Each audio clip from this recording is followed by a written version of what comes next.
لیکن میں دائرے ادب میں رہ کر ایک گزارش جرت کروں گا، اجازت دیں گے مجھے؟ جو کہتا ہے کہ نہیں میں قرآن و حدیث پہ چلوں گا سنت پر، اس کے لیے کم از کم زندگی میں ایک بار تو ایسا کرے کہ اپنے آفس اونٹ پر بیٹھ کر جائے، کیونکہ سنت یہ ہے، گدھے پر بیٹھ کر جائے کیونکہ سنت ہے، خچر پہ بیٹھ کے جائے، ایک دفعہ تو نبی کی سنت پر عمل کر لو نا یار۔ چلو ہم تو بدعتی ہیں، آپ تو سنتی ہیں۔ آپ نے فرمایا کہ ہم تو بدعتی ہیں، لیکن اہل سنت ہونے کا دعویٰ بھی آپ کرتے ہیں، تو ذرا آپ بتائیں گے آپ اپنے گھر سے اپنی اکیڈمی جاتے ہوئے کتنی بار اونٹ پر یا گھوڑے پر یا خچر پر یا گدھے پر سوار ہو کر گئے؟ کریں عمل ذرا، گدھے پہ بیٹھ کے حضرت جا رہے ہیں آفس کے اندر، کوٹ پینٹ پہنا ہوا پھدکتے ہوئے جا رہے ہیں جی آفس کے اندر، کریں سنت پر عمل۔ مفتی اکمل صاحب یہ انداز یقیناً مذاق اڑانے والا انداز ہے۔ یاد رہے ایسی سنت جس کا حکم نہ ہو یا جس کا ترک بھی ثابت ہو اس پر عمل نہ کرنا گناہ نہیں، لیکن سنت کا مذاق اڑانا تو کفر ہے۔ یہ مزارات پہ آپ جا کر دیکھیں کوئی ماتھے ٹیک رہا ہے، چادریں چڑھاتے ہیں آپ مزارات پر، آپ کیوں نہیں پوچھتے کہ چادر کیوں چڑھاتے ہیں؟ کیا بیسک کانسیپٹ ہے اس کے پیچھے؟ اس میں بزرگ کا کیا فائدہ ہے، آپ کا کیا فائدہ ہے؟ کہاں قرآن و حدیث میں لکھا ہے کہ مزار کے اوپر چادر چڑھاؤ؟ ہم عرض کرتے ہیں کاش مفتی اکمل قادری صاحب اپنے اس معیار اور اپنے اس اصول پر آپ اپنی دیگر بدعات کے بارے میں اپنے آپ سے یہ سوال کریں کہ میلاد منانے کا تصور کہاں سے آیا؟ نبی کریم تو مسجد کے اندر نالین پہن کے نماز پڑھی ہے، بخاری کی روایت کہتی ہے پہنے آپ جوتا اور مسجد کے اندر جائیں اور نماز پڑھیں۔ کیوں نہیں پڑھتے آپ؟ کیوں نہیں سنت پر عمل کرتے؟ آپ تو حدیث پر عمل کرتے ہیں نا، ہم تو ہیں بدعتی۔ ہم کہتے ہیں قادری صاحب بدعتی تو یقیناً آپ ہیں۔ السلام علیکم ورحمۃ اللہ وبرکاتہ۔ ان الحمد للہ نحمده ونستعینه ونستغفره ونعوذ باللہ من شرور انفسنا ومن سیئات اعمالنا من يهده الله فلا مضل له ومن يضلل فلا هادي له أشهد أن لا إله إلا الله وحده لا شريك له وأشهد أن محمدا عبده ورسوله أما بعد۔ اہل ایمان بدعت سے نفرت کرتے ہیں کیونکہ انہیں یہ تعلیم اللہ اور اس کے رسول صلی اللہ علیہ وسلم نے دی۔ رسول کریم صلی اللہ علیہ وسلم اپنے خطبات میں ارشاد فرمایا کرتے تھے شر الامور محدثاتها وکل بدعت ضلالہ، بدترین امور بدعات ہیں اور ہر بدعت گمراہی ہے۔ اور بدعت کی یہ نحوست ایسی واضح ہے کہ جو لوگ دن اور رات بدعات کے دفاع میں خود کو ہلکان کیے پھرتے ہیں، مختلف حیلوں اور بہانوں سے بدعات کو صحیح ثابت کرنے کی نامراد کوششوں میں مگن ہیں، وہ بھی خود کو اہل السنہ کہلانے پر مصر ہیں۔ وہ اپنے آپ کو غلطی سے بھی اہل بدعت نہیں کہلاتے، اہل سنت ہی کہلواتے ہیں، اور اپنے اعلیٰ حضرت کو بھی امام اہل سنت کہتے ہیں، امام اہل بدعت نہیں کہتے۔ کوئی تو بتائے ان میں سے کہ جب آپ کو بدعات سے پیار اتنا ہے، بدعات کو صحیح ثابت کرنے اور دنیا میں اس کی خوبیاں منوانے میں آپ دن اور رات کی تگدو میں لگے ہوئے ہیں، تو پھر اپنے آپ کو اہل بدعت کیوں نہیں کہلواتے؟ کہلانا تو دور کی بات ہے، جب بدعات سے ان کی محبت کو دیکھ کر اہل حق انہیں اہل بدعت کہتے ہیں، اور جو حقیقت میں یہ ہیں بھی، الزام نہیں ہے ان کے اوپر، تو یہ لوگ برا مان جاتے ہیں۔ ان کا یہ برا ماننا خود کو اہل بدعت قرار نہ دینا واضح کر دیتا ہے کہ بدعت یقینی طور پر بہت بری چیز ہے۔ بدعات میں کوئی خوبی، بھلائی، خیر، نیکی نہیں ہے، بلکہ رسول اللہ صلی اللہ علیہ وسلم کے فرمان کی روشنی میں کل بدعت ضلالہ، صحیح مسلم وغیرہ میں یہ روایت موجود ہے، ہر بدعت گمراہی ہے۔ اب آئیے مفتی اکمل قادری صاحب کا ایک مختصر سا بیان ہمیں دیکھنے کا موقع ملا۔ مفتی صاحب بعض اوقات اپنے فرقے میں پائے جانے والی بعض بدعات کی تردید کرتے ہوئے نظر آتے ہیں۔ وہ اپنے اس بیان میں کیا فرماتے ہیں ذرا سنیے۔ لیکن میں دائرے ادب میں رہ کر ایک گزارش جرت کروں گا، اجازت دیں گے مجھے؟ جو کہتا ہے کہ نہیں میں قرآن و حدیث پہ چلوں گا سنت پر، اس کے لیے کم از کم زندگی میں ایک بار تو ایسا کرے کہ اپنے آفس اونٹ پر بیٹھ کر جائے، کیونکہ سنت یہ ہے، گدھے پر بیٹھ کر جائے کیونکہ سنت ہے، خچر پہ بیٹھ کے جائے، ایک دفعہ تو نبی کی سنت پر عمل کر لو نا یار، چلو ہم تو بدعتی ہیں، آپ تو سنتی ہیں۔ مفتی اکمل قادری صاحب، ہم بھی بڑے ہی ادب سے عرض کریں گے کہ اہل سنہ ہونے کا دعویٰ تو آپ کا بھی ہے، کلمہ تو آپ نے بھی رسول اللہ صلی اللہ علیہ وسلم کا پڑھا ہے، نبی کریم صلی اللہ علیہ وسلم کی اطاعت آپ پر بھی فرض ہے، بلا شبہ آپ بدعتی ہیں، جیسے کہ آپ نے خود بھی اقرار کیا، آپ نے فرمایا کہ ہم تو بدعتی ہیں، لیکن اہل سنت ہونے کا دعویٰ بھی آپ کرتے ہیں۔ تو ذرا آپ بتائیں گے، آپ اپنے گھر سے اپنی اکیڈمی جاتے ہوئے کتنی بار اونٹ پر یا گھوڑے پر یا خچر پر یا گدھے پر سوار ہو کر گئے؟ رہے ہم اہل الحدیث تو الحمدللہ ہمارا صرف دعویٰ ہی نہیں بلکہ عمل بھی قرآن اور حدیث پر ہے۔ آفس کیسے جانا ہے؟ پیدل جانا ہے یا سائیکل پر؟ بائک پر جانا ہے یا گاڑی پر؟ اونٹ، گھوڑے، خچر، گدھے پر سواری کرنی ہے یا کسی اور چیز میں سوار ہونا ہے؟ یہ دنیاوی معاملہ ہے، دینی معاملہ نہیں۔ اور دین اور دنیا کے معاملات میں، امور میں بڑا واضح فرق ہے، اور یہ فرق خود رسول اللہ صلی اللہ علیہ وسلم نے قائم فرمایا۔ یہ ہمارا ذاتی یا ہماری طرف سے گھڑا ہوا معاملہ نہیں۔ تفصیل چاہیے؟ آئیے صحیح مسلم انٹرنیشنل نمبرنگ کے مطابق 2363 اور دارالسلام کی نمبرنگ کے مطابق 6128 اس روایت کو دیکھیے۔ سیدہ کائنات عائشہ صدیقہ سلام اللہ علیہا اور سیدنا انس رضی اللہ عنہ وارضا، ان سے روایت ہے کہ رسول اللہ صلی اللہ علیہ وسلم نے کچھ لوگوں کو کھجور کے درخت میں گاب لگاتے ہوئے دیکھا، کراس کرتے ہوئے، نر اور مادہ کو جوڑ کر۔ تو آپ صلی اللہ علیہ وسلم نے فرمایا اگر تم یہ نہ بھی کرو تو بھی ٹھیک رہے گا۔ اس کے بعد بغیر گٹھلیوں کی کھجوریں پیدا ہوئی۔ کچھ دن کے بعد آپ کا پھر وہاں سے گزر ہوا تو آپ نے پوچھا تمہاری کھجوریں کیسی ہیں؟ انہوں نے کہا اللہ کے نبی صلی اللہ علیہ وسلم آپ نے جیسے کہا ہم نے ویسے کیا، تو اب یہ نتیجہ نکلا۔ تو رسول اللہ صلی اللہ علیہ وسلم نے فرمایا انتم اعلم بامر دنیاکم، تم دنیا کے معاملات کو زیادہ جانتے ہو۔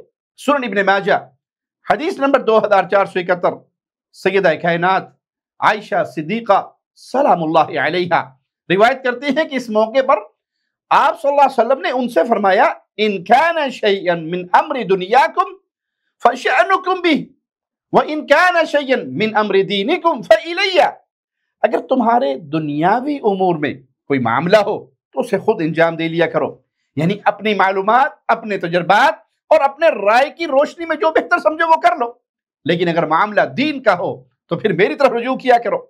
خلاصہ یہ کہ ان احادیث سے واضح ہوتا ہے کہ دنیاوی امور میں اپنی رائے اور عقل سے کام لیا جا سکتا ہے، البتہ دینی امور میں ہم پابند ہیں کتاب و سنت کے، قرآن اور حدیث کے۔ قبر پرست حضرات کی جو بدعات ان کا تعلق دینی امور سے ہے، وہ اپنی ان بدعات کو کار سوار سمجھتے ہیں، دین سمجھتے ہیں۔ ان سے قرآن اور حدیث سے ہمارا حق بنتا ہے کہ ہم ثبوت کا مطالبہ کریں، بلکہ ایک بدعت کی تردید کرتے ہوئے خود مفتی اکمل قادری صاحب نے ایسا ہی کیا۔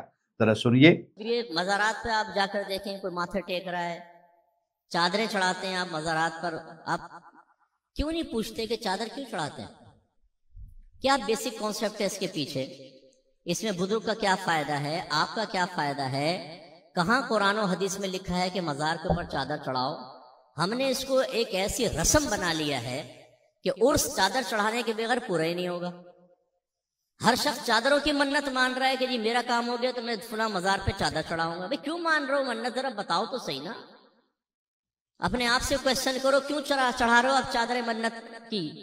اس میں کس نے منت مانی تھی؟ نبی نے مانی تھی، صحابہ نے تصور دیا مزار پہ چادر چڑھانے کا، کہاں سے آیا یہ؟ کچھ نہیں پتا، بس لوگ کر رہے ہیں تو ہم بھی کر رہے ہیں۔ ہم عرض کرتے ہیں کاش مفتی اکمل قادری صاحب اپنے اس معیار اور اپنے اس اصول پر آپ اپنی دیگر بدعات کے بارے میں اپنے آپ سے یہ سوال کریں کہ میلاد منانے کا تصور کہاں سے آیا؟ قرآن و حدیث میں کہاں ہے کہ 12 ربیع الاول کو جشن عید میلاد النبی منایا جائے؟ یہ جشن کا دن ہے، کیا صحابہ نے یہ تصور دیا؟ اسی طرح اپنی دیگر بدعات، تیجا، 7واں، 40واں، برسی، عرس، اذان سے پہلے درود و سلام، قبروں پر اذان اور بہت سے بدعات. اس کا وجود کہاں ہے قرآن و سنت میں؟ آپ کے ماننے والے حضرات، آپ کے مریدین اپنے مردوں کو زمین میں دفنانے کے بعد اوپر بیٹھ کے کیا کارستانیے کر رہے ہیں؟ ذرا یہ کلپ دیکھ لیجئے. اللہ تعالیٰ تے کوئی جواب ہے جو آسانی عطا فرماوے، اور وہ فرشتے جڑا ہے پہلا سوال کرے سن تے کو عربی آمن پے ویسی نیک بندہ ہیں. فرشتے آکسن من ربوں کا، تیرا رب کیڑا ہے؟ ہمت کریں تو آکے ربی اللہ، میرا رب اللہ ہے.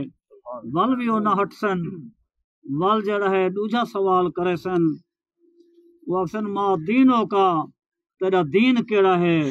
غلام حسین سوتر تکڑا تھی میں دین تا سارا اسلام ہے، تو آکے دین جل اسلام، میرا دین اسلام ہے. ول بھی فرشتے پیچھا نہ ویسن، اور دو سوال تو ہیں تو جواب صحیح بھی دیتی بیٹھا اسیں.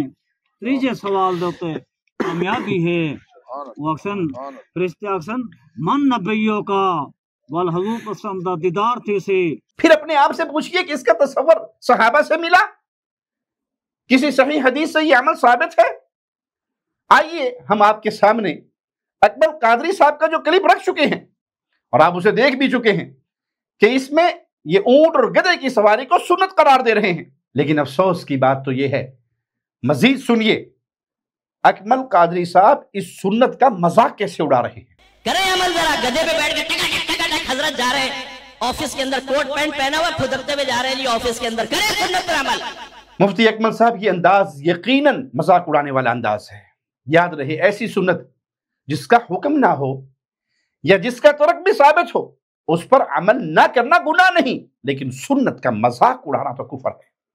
امید ہے اکمل قادری صاحب اس گستاخی سے اعلانیہ توبہ رجوع کریں گے. اللہ تعالی توفیق بھی عطا فرمائے. آگے سنیے مفتی اکمل قادری صاحب مزید کیا فرماتے ہیں. نبی کریم تو مسجد کے اندر نالین پہن کے نماز پڑھی ہے. بخاری کی روایت کہتی ہے پہنے آپ جوتا اور مسجد کے اندر جائیں اور نماز پڑھیں. کیوں نہیں پڑھتے آپ؟ کیوں نہیں سنت پر عمل کرتے؟ آپ تو حدیث پر عمل کرتے ہیں نا، ہم تو ہیں بدعتی.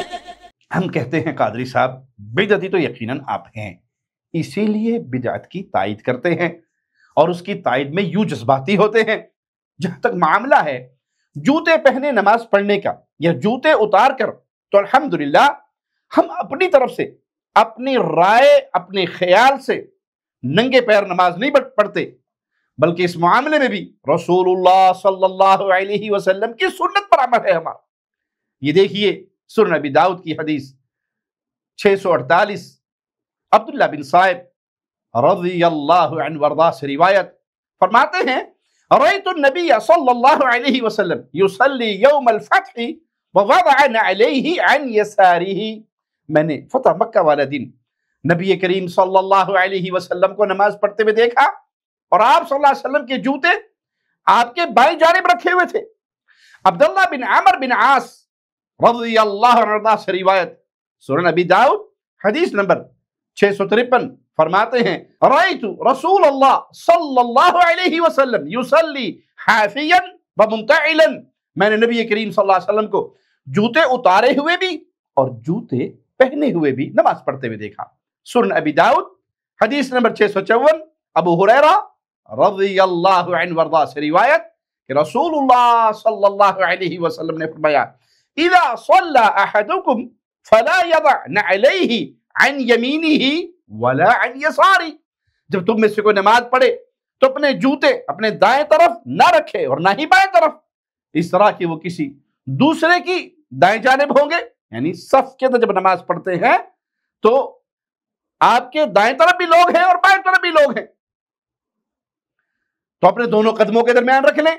اگر کسی کے جوتے پاک صاف ہوں، اس کے نیچے نجاست گندگی نہ لگی ہوئی ہو، تو وہ جوتے پہن کر بھی نماز پڑھ سکتا ہے. اگر جوتے اتار کر نماز پڑھتا ہے تو بھی پڑھ سکتا ہے. دونوں ہی عمل رسول اللہ صلی اللہ علیہ وسلم کی سنت سے ثابت ہے. مفتی اکمل قادری صاحب کا جوتے پہنے نماز نہ پڑھنے پر یہ اعتراض بالکل بیکار ہے. مزید سنیے قادری صاحب کیا فرماتے ہیں. جب علماء نے یہ دیکھا کہ بہت سے کام نبی کریم کے دور میں نہیں ہوئے لیکن ان کی امپورٹنس تغیر زمانہ کے اعتبار سے پیدا ہوئی، تو پھر انہوں نے امت کو اجازت دی. اور کوئی ایک بھی اسکول آف تھاٹ اس سے خالی نہ رہا۔ مثال کے طور پر ہم چلتے ہیں صحابہ کرام کے دور سے۔ صدیق اکبر رضی اللہ تعالیٰ عنہ نے قرآن کو جمع کیا۔ جن لوگوں نے منکرین زکوٰۃ پیدا ہوئے انہوں نے کہا ہم زکوٰۃ نہیں دیں گے تو ٹیکس ہے، آپ نے ان کے خلاف جہاد کا اعلان کیا، یہ بدعت تھی، کیونکہ نبی کریم نے منع فرمایا تھا کلمہ گو کے خلاف ہم جہاد نہیں کریں گے۔ اس پر صدیق اکبر کا فیصلہ یہ تھا کہ میں یہ بدعت کروں گا، کیونکہ اس بدعت میں دین کا فائدہ ہے۔ آج ایک آدمی فرض سے دور ہو رہا ہے، کل دوسرا ہوگا، تیسرا ہوگا تو حلیہ بگڑ جائے گا۔ اس پر عمر فاروق رضی اللہ تعالیٰ عنہ نے آبجیکشن کیا کہ ابو بکر آپ وہ کام کر رہے ہیں جو اللہ کے نبی نے نہیں کیا، اس کا حکم نہیں دیا۔ سرکار نے تو منع فرمایا کہ کلمہ گو کے خلاف ہم تلوار نہیں نکالیں گے، لیکن صدیق اکبر قائم رہے۔ حضرت عمر فاروق کہتے ہیں پھر اللہ نے بھی حق کے لیے میرے سینے کو کھول دیا۔ قرآن مجید کا جمع کرنا تو خود قرآن مجید سے ثابت ہے۔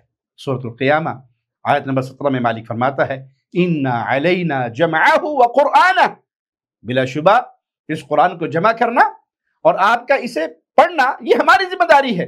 قرآن کریم کے جمع کرنے کا ثبوت تو اس آیت میں ہے، رہا معاملہ مانعین زکوٰۃ سے قتال کا، تو یہ بھی قرآن مجید سے ثابت ہے۔ سورۃ توبہ کی آیت نمبر 5 کو پڑھیے، فَاقْتُلُوا الْمُشْرِكِينَ حَيْثُ وَجَدْتُمُوهُمْ وَخُذُوهُمْ وَاحْصُرُوهُمْ وَاقْعُدُوا لَهُمْ كُلَّ مَرْصَدٍ فَإِن تَابُوا وَأَقَامُوا الصَّلَاةَ وَآتَوُا الزَّكَاةَ فَخَلُّوا سَبِيلَهُمْ، بس ان مشرکوں کو جہاں پاؤ انہیں قتل کرو اور انہیں پکڑو اور انہیں گھیرو اور ان کے لیے ہر گھات کی جگہ پر بیٹھو۔ اگر وہ توبہ کر لیں اور نماز قائم کریں اور زکوٰۃ ادا کریں تو ان کا راستہ چھوڑ دو۔ آیت بڑی واضح ہے۔ ان مشرکوں سے قتال سے کا جو معاملہ ہے اس میں ایک ہی راستہ ہے بچنے کا کہ یہ شرک سے توبہ کریں، اللہ پر ایمان لائیں، نماز قائم کریں، زکوٰۃ ادا کرنے والے بن جائیں، تو یہ پھر آپ کے بھائی ہیں، پھر ان سے قتال نہیں ہے۔ لیکن جب ان لوگوں نے زکوٰۃ کا انکار کیا تو ابو بکر صدیق رضی اللہ عنہ وارضاہ نے ان سے قتال کا حکم دیا اور قتال کیا۔ اسی طرح سورۃ توبہ کی آیت نمبر 11 سے بھی یہ ثابت ہوتا ہے کہ یہ دینی بھائی آپ کے تب ٹھہریں گے جب شرک اور کفر سے توبہ کے ساتھ ساتھ نماز قائم کریں اور زکوٰۃ ادا کریں۔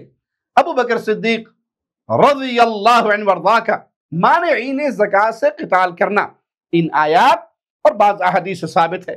اکمل صاحب صحیح بخاری کی حدیث نمبر 1399 اور 1400 دیکھ لیجئے، ابو بکر صدیق نے یہی فرمایا تھا زکوٰۃ حق مال ہے۔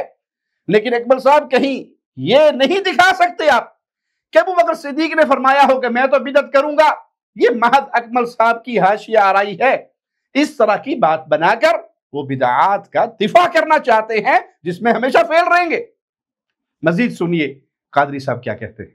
پھر دور فاروقی آیا، نبی کریم نے تو فرمایا تھا کہ اللہ کی بندیوں کو مسجد میں آنے سے مت روکو۔ سرکار کے دور میں عورتیں مسجد میں آتی تھی، حضرت صدیق اکبر کے دور میں آتی رہیں، عمر فاروق کے ابتدائی دور میں عورتیں مسجد میں آتی رہیں، لیکن پھر عمر فاروق نے کہا اب عورتیں مسجد میں نہیں آئیں گی۔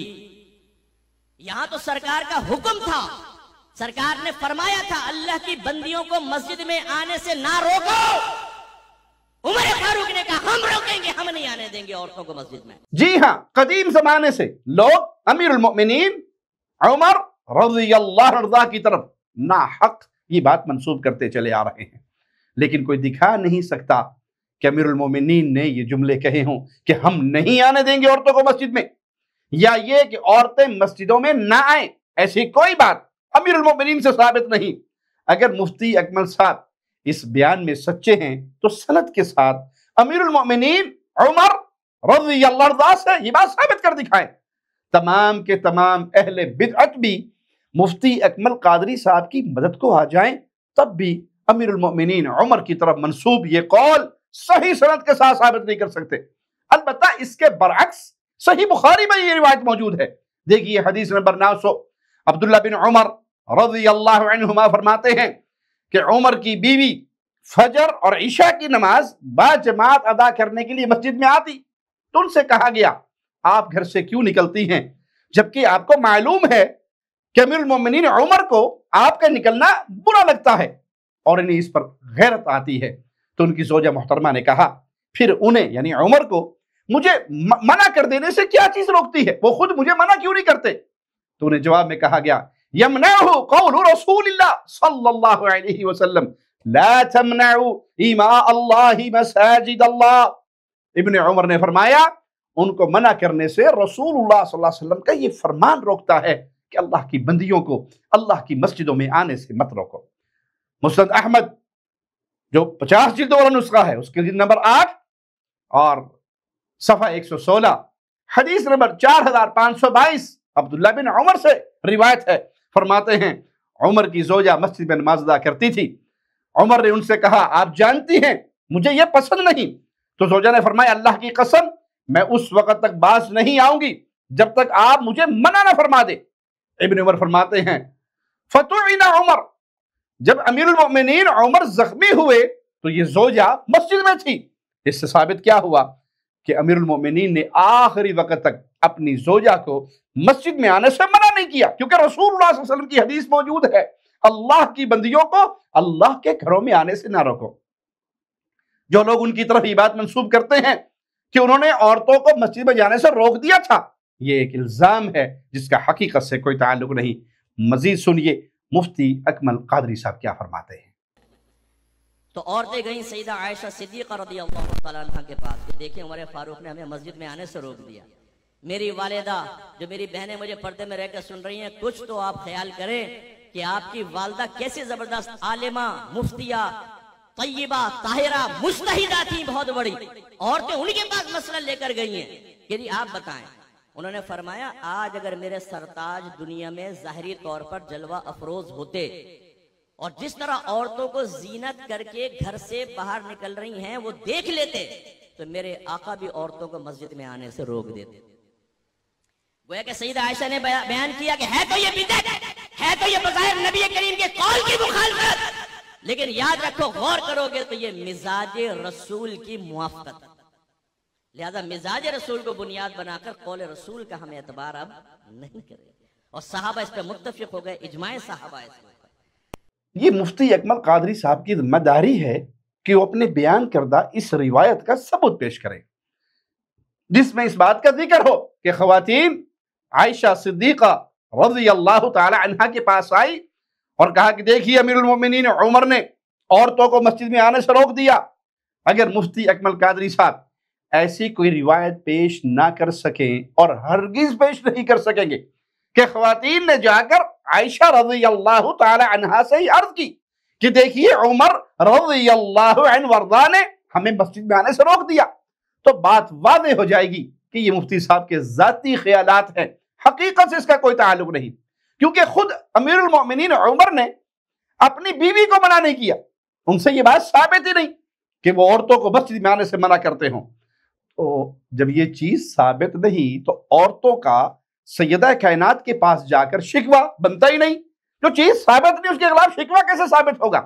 حال بتا صحیح بخاری حدیث نمبر 869 میں اور صحیح مسلم حدیث نمبر 445 میں اتنی بات ضرور ہے کہ ام المؤمنین عائشہ رضی اللہ تعالی عنہ نے فرمایا تھا آج عورتوں میں جو باتیں پیدا ہو گئی اگر رسول اللہ صلی اللہ علیہ وسلم ان باتوں کو پا لیتے تو ضرور خواتین کو مسجد میں آنے سے منع فرما دیتے، لیکن خود امی عائشہ رضی اللہ تعالی عنہ ام المؤمنین وہ خواتین کو مسجد میں جانے سے منع نہیں فرماتی تھی، بلکہ آپ خود بھی مسجد جایا کرتی تھی۔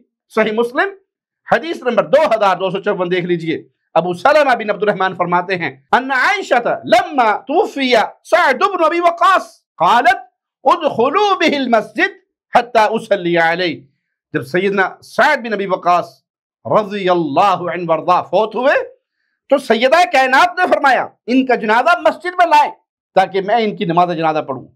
اس بات پہ اعتراض کیا گیا تو سیدہ عائشہ نے فرمایا اللہ کی قسم رسول اللہ صلی اللہ علیہ وسلم نے بیضاء کے 2 بیٹوں سہیل اور اس کے بھائی سہل کا جنازہ مسجد میں ہی پڑھا تھا۔ سعد بن ابی وقاص رضی اللہ عنہ وارضاہ 55 ہجری کو فوت ہوئے اور ام المؤمنین عائشہ رضی اللہ تعالی عنہ کی وفات 58 ہجری کو ہوئی۔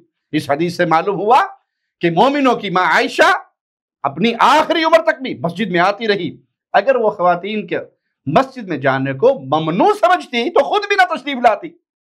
مفتی اکمل صاحب نے اپنے اس بیان میں تراویح کی جماعت کو بھی بدعت کی مثال میں پیش کیا۔ ایسی ہی کوشش